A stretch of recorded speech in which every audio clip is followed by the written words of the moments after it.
Assalamualaikum warahmatullahi wabarakatuh. Salam semua, hari ini saya akan mempresentasikan hasil bukuan saya yang berjudul Anxiety Disorder. Apa itu anxiety disorder?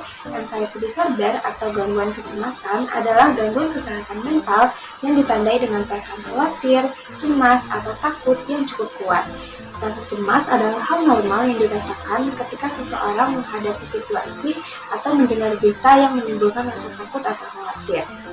Anxiety disorder perlu diwaspadai jika muncul secara tiba-tiba dan sulit untuk dikendalikan. Apa sih ciri-ciri anxiety disorder itu? Ciri-cirinya yaitu rasa takut yang berlebihan dan tidak masuk akal, merasa gelisah berlebihan, sering merasa lelah, susah untuk konsentrasi, gampang marah, memiliki gangguan tidur, detak jantung dan nafasnya lebih cepat, gemetaran, dan adanya perasaan seperti akan ditimpa bahaya. Sebenarnya penyebab anxiety disorder itu apa sih? Yang pertama yaitu ada genetik dan biologis. Anxiety disorder bisa diturunkan dalam keluarga. Selain genetik, penyebab lain yaitu ketidakseimbangan hormon atau sinyal otak yang tidak teratur. Yang kedua yaitu kondisi medis tertentu. Kondisi medis yang dapat menjadi pemicu yaitu ada diabetes, gangguan tiroid. Tiroid itu adalah kelenjar yang terletak di bagian leher yang berfungsi untuk menghasilkan hormon tiroid. Selanjutnya juga ada gangguan jantung, gangguan pernafasan, dan lain sebagainya. Yang ketiga yaitu obat-obatan tertentu. Beberapa obat-obatan dapat mengakibatkan anxiety disorder. Penggunaan narkotika dan alkohol yang berlebihan juga dapat menyebabkan anxiety disorder, bahkan memperparah anxiety disorder. Yang keempat yaitu trauma dan stres. Orang yang pernah mengalami trauma, pelecehan, atau menyaksikan kejadian traumatis di masa kecilnya rentan mengalami gangguan kecemasan. Stres yang berat dan berkepanjangan juga membuat rentan mengalami kondisi ini. Yang kelima yaitu faktor jenis kelamin. Wanita dipercaya lebih berisiko mengalami anxiety disorder dibanding pria. Ada yang tahu kenapa wanita lebih rentan mengalami gangguan kecemasan dibanding pria? Jadi, disebabkan oleh perbedaan otak dan hormon pada wanita yang terkait dengan proses reproduksi pada wanita, seperti menstruasi, kehamilan, dan menopause. Saat menstruasi akan meningkatnya hormon estrogen dan progesteron. Gangguan masa haid bisa berupa gangguan psikis seperti ketegangan, depresi, stres, lesu, daya konsentrasinya menurun, rendahnya kontrol emosi, dan ketidakmampuan menyelesaikan masalah. Selain itu, wanita dan laki-laki juga memiliki perbedaan dalam menanggapi peristiwa yang terjadi dalam hidupnya. Wanita lebih rentan untuk mengalami stres. Yang terakhir yaitu jenis kepribadian. Orang-orang yang sibuk, suka tegang, dan memiliki kepribadian tipe A lebih beresiko mengalami gangguan kecemasan. Kepribadian tipe A itu adalah kepribadian yang cenderung tergesa-gesa, kompetitif, perfeksionis, dan hanya fokus terhadap satu pekerjaan saja. Anxiety disorder ini ada beberapa jenis. Yang pertama itu generalized anxiety disorder, yaitu adalah gangguan kecemasan yang mengkhawatirkan masalah umum yang dialami oleh banyak orang, seperti kesehatan, uang, pekerjaan, dan keluarga. Kecemasan penderita generalized anxiety disorder ini berlebihan dan hampir setiap hari, biasanya terjadi sekitar 6 bulan lamanya. Yang kedua yaitu ada panic disorder. Orang dengan panic disorder sering mengalami panic attack atau serangan panik. Panic attack yaitu di mana seseorang mengalami ketakutan yang datang tiba-tiba dan berulang, berlangsung dalam beberapa menit atau lebih dan dapat terjadi secara tidak terduga yang disebabkan oleh objek atau situasi yang ditakuti. Yang ketiga yaitu ada fobia. Orang dengan fobia sangat takut pada sesuatu seperti barang, hewan, atau suatu peristiwa. Ketakutan dapat berupa ketakutan pada laba-laba terbang, pergi ke tempat keramaian, atau berada dalam situasi sosial. Selanjutnya ada obsessive compulsive disorder. Adalah gangguan kecemasan yang ditandai dengan obsesi atau perilaku berulang atau kompulsi, seperti mencuci tangan, menghitung, memeriksa, atau membersihkan yang sering dilakukan agar mencegah hal buruk terjadi. Selanjutnya ada post-trauma stress disorder. Adalah gangguan kecemasan yang dapat berkembang setelah mengalami peristiwa atau cobaan yang mengerikan. Dapat terjadi cedera fisik yang parah terjadi mengancam nyawa, seperti serangan kekerasan pribadi, bencana alam, kecelakaan, atau hal-hal traumatis lainnya. Yang keenam ada social anxiety disorder, gangguan kecemasan dalam bersosialisasi.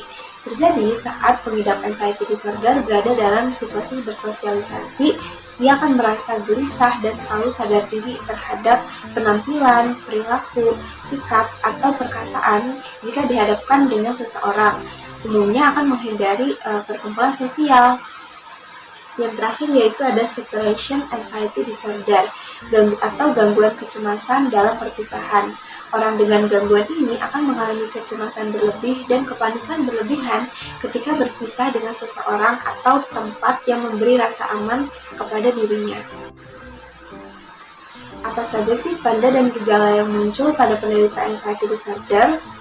Biasanya mereka akan merasa gugup, gelisah, dan tegang, detak jantungnya lebih cepat, dan nafasnya juga lebih cepat, gemetaran atau tremor, sulit atau bahkan susah tidur, tubuh terasa lemas, susah untuk konsentrasi, dan memiliki rasa trauma. Bagaimana cara mengatasi anxiety disorder? Yang pertama yaitu psikoterapi. Bertemu dengan profesional mungkin bisa jadi salah satu pertimbangan. Kegiatan ini biasanya akan diskusi tentang pikiran, perasaan, dan perilaku untuk menentukan diagnosis.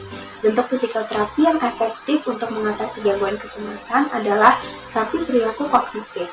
Pengobatan ini fokus pada pengajaran keterampilan khusus untuk memperbaiki gejala dan secara bertahap kembali ke aktivitas yang dihindari karena kecemasan.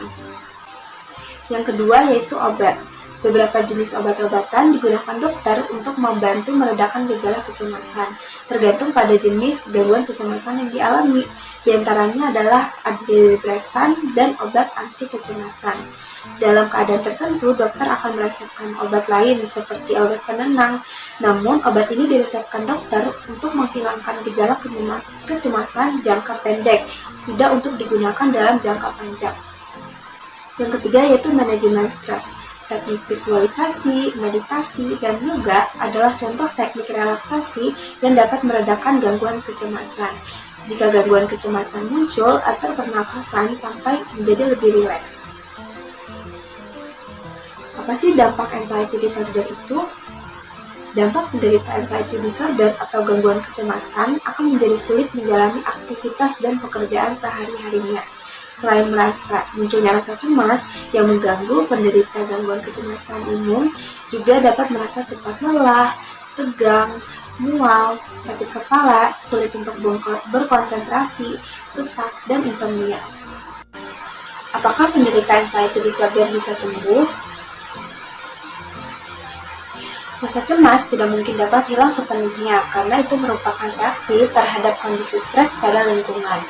Namun, dengan pengobatan dan penanganan yang sesuai, seseorang dengan gangguan kecemasan atau anxiety disorder dapat mengatasi rasa cemas yang timbul sehingga tidak mengganggu aktivitas sehari-harinya.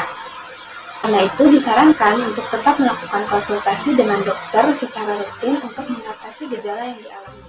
Kasus anxiety disorder di Indonesia. Indonesia menjadi negara dengan jumlah pengidap gangguan jiwa tertinggi se-Asia Tenggara. Gangguan jiwa yang paling tinggi yaitu anxiety disorder. Jumlah pengidapnya yaitu lebih dari 8,4 juta jiwa. Banyaknya kasus yang terjadi dapat disimpulkan bahwa pemahaman orang Indonesia soal kesehatan jiwa masih minim. Bahkan ketika membicarakan kesehatan jiwa, hanya anggapan negatif yang melekat. Ditambah dengan adanya COVID-19 yang membuat perubahan pada kegiatan sehari-hari masyarakat. Kebijakan pemerintah berdampak pada finansial dan psikis seseorang, salah satunya kecemasan, yang muncul karena ketidakpastian dan perubahan mendadak yang terjadi selama masa pandemi. Penderita gangguan jiwa ringan hingga berat membutuhkan pertolongan orang yang ahli. Selain itu juga butuh dukungan orang-orang terdekat. Tetapi diskriminasi terhadap penderita gangguan jiwa masih nyata terjadi di masyarakat Indonesia. Akibatnya, penanganan yang tidak dilakukan, bahkan pernyataan jahat masyarakat dapat memenjarakan pengidap gangguan kejiwaan. Indonesia mungkin bisa belajar dari negara lain, di Denmark misalnya.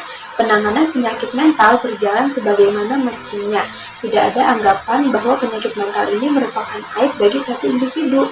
Pengidap depresi maupun penyakit mental lainnya mendapat dukungan yang mereka butuhkan untuk bisa menjalani kehidupan kembali secara normal. Anxiety disorder itu lebih banyak terjadi di kota atau di desa. Kehidupan di kota dihubungkan dengan resiko depresi lebih tinggi dibanding di pedesaan. Orang-orang yang tinggal di kota mengalami peningkatan stimulus kepadatan penduduk, kebisingan, kekacauan, polusi, dan hal-hal lain yang bisa memicu depresi dan kecemasan. Ada kecenderungan orang-orang kota merasa dirinya tidak aman, kurang privasi, dan bahkan kurang tidur karena faktor-faktor seperti keramaian, cahaya, kebisingan, dan stres. Hal itu bisa membuat lebih rentan mengalami depresi, kecemasan, bahkan penggunaan narkoba.